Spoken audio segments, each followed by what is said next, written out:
প্রতি বছর 7 থেকে 10 লক্ষ টাকা ফ্রিল্যান্সিং করে আয় করছে বাংলাদেশি ডিজিটাল মার্কেটাররা। আর টপ মার্কেটারদের ইয়ারলি ইনকাম তো 20 লক্ষ টাকাও ছাড়িয়ে যায়। কিন্তু সবাই কি পারে এরকম সফল হতে? সফল হতে কি লাগে, শুরুটা করতে হবে কিভাবে, এই ভিডিওতে উত্তর দিব। ফ্রিল্যান্সিং করার জন্য প্রথমেই আপনাকে খুব ভালো করে বুঝতে হবে ক্লায়েন্ট ডিমান্ড, মানে ক্লায়েন্ট যা চায়। সেটা না বুঝে আপনি যদি ভুল কাজ করে দেন তাহলে নেগেটিভ রেটিং পাবেন এবং ক্লায়েন্টও হারাবেন। আর ক্লায়েন্টের কাজ সময় মতো ডেলিভারি দেওয়ার বিষয়টা সবসময় খেয়াল রাখতে হবে। অন টাইম ডেলিভারি দিতে না পারলে ফ্রিল্যান্সিং করে বেশি দূর আগানো সম্ভব না। তাহলে আসুন জেনে নেই কোন স্টেপগুলো ফলো করে আপনি একজন সফল ফ্রিল্যান্সার হিসেবে ক্যারিয়ার গড়তে পারবেন। ডিজিটাল মার্কেটিংয়ে ফ্রিল্যান্সিং শুরু করার জন্য প্রথমেই আপনাকে কাজ শিখে নিতে হবে। আপনি হয়তো মনে করতেই পারেন আগে শুরু করি, এরপর একটু একটু করে শিখে নিলেই হবে। কিন্তু না, এভাবে কাজের ডেলিভারি দেওয়া সম্ভবই না। বরং কাজের কোয়ালিটি খারাপ হলে আপনার নতুন কাজ পাওয়ার সম্ভাবনা কমে যাবে।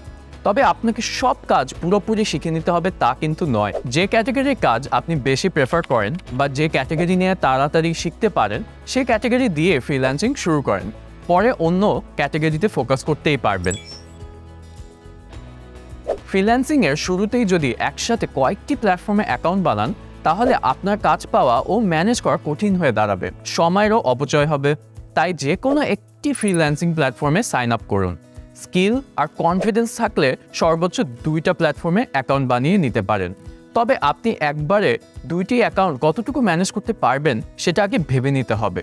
ফ্রিল্যান্সিং প্ল্যাটফর্মে শুধু সাইন আপ করলেই হয় না, বরং ভালো কোয়ালিটির প্রোফাইলও বানাতে হবে আপনাকে। কারণ ক্লায়েন্টকে ইমপ্রেস করার জন্য এটি আপনার সবচেয়ে নির্ভরযোগ্য উপায়। ফ্রিল্যান্সিং প্ল্যাটফর্মে আপনার কাজের পারিশ্রমিক আপনাকেই ঠিক করতে হবে। এই ক্ষেত্রে সবচেয়ে কম রেটের উপর ফোকাস না করে আপনার স্কিলের ভিত্তিতে রেট ঠিক করুন। আপনার স্কিল অনুযায়ী নিয়মিত ফ্রিল্যান্সিং প্ল্যাটফর্মে কাজ খুঁজুন। এলোমেলোভাবে যে কোনো প্রজেক্টে অ্যাপ্লাই না করে ক্লায়েন্টের পোস্ট ভালোভাবে পড়ে প্রজেক্ট সম্পর্কে পরিষ্কার ধারণা নিন।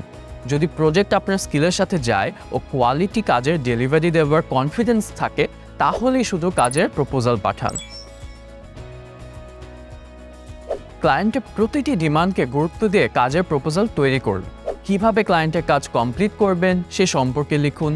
এই টাইপ কাজ আগে করে থাকলে আপনার পোর্টফোলিওটা শেয়ার করুন। এতে করে আপনার স্কিল ও অভিজ্ঞতা নিয়ে ক্লায়েন্ট ভরসা পাবেন।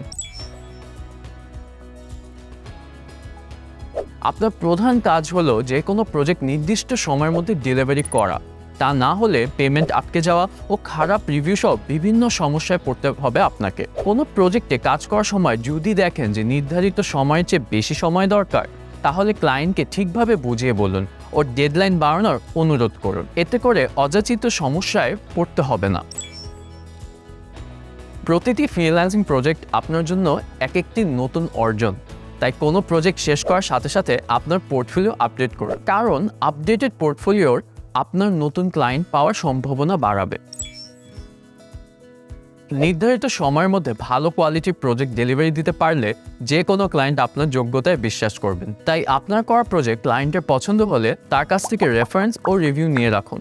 প্রতিটি ভালো রিভিউ ফ্রিল্যান্সিং প্ল্যাটফর্মে আপনার ক্রেডিবিলিটি বাড়াবে, ফলে আপনি নিজের পারিশ্রমিক বাড়িয়ে নিতে পারবেন।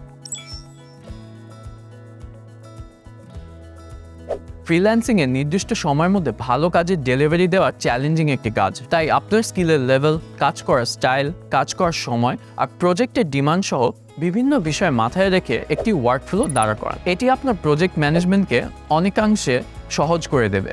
আপনার ওয়ার্কফ্লো বানানোর সময় কয়েকটি প্রশ্ন বিবেচনা করতে পারে, যেমন ডিজিটাল মার্কেটিংয়ের কোন কাজের জন্য আপনি কোন টুল ব্যবহার করেন, ডিজিটাল মার্কেটিংয়ের এক একটি কাজ করার জন্য আপনার অ্যাভারেজে কত সময় দরকার হয়, ডিজিটাল মার্কেটিংয়ের বিভিন্ন কাজের জন্য আপনার রেডিমেড কোনো টেমপ্লেট আছে কিনা, দিন অথবা রাতে ঠিক কোন সময় কাজের উপর আপনি বেশি ফোকাস রাখতে পারেন। ফ্রিল্যান্সিংয়ে আপনার পছন্দের সেক্টর কোনটি সেটা এই ভিডিওর কমেন্টে জানিয়ে দেন। ফ্রিল্যান্সিং শেখার ফুল গাইডলাইন ডাউনলোড করে নিন কমেন্টে দেওয়া লিঙ্ক থেকে।